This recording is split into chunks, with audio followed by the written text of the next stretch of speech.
काय नाव बेटा तुझं आणि काय तो दिसला नाही त्याला.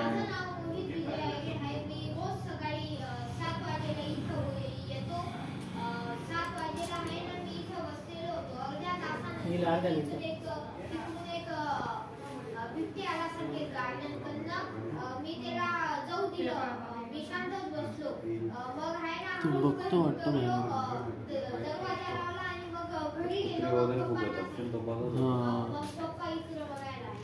अच्छा, म्हणजे मग तू एकदम बघितल्यानंतर तुला काय वाटलं की अचानक तुझ्या बाजूने बिबट्या गेला, एवढा मोठा बिबट्या, तुला काय वाटलं त्यावेळेस? मला वाटलं पहिले कुत्रा आलं असेल म्हणून मी तरी पण मी तो पण तो बिबट्याच निघाला म्हणून मी पळून गेलो. त्याने 1 मिनिट पण नाही लावलं. तू पटकन त्याने तो दरवाजा लॉक केलेला होता.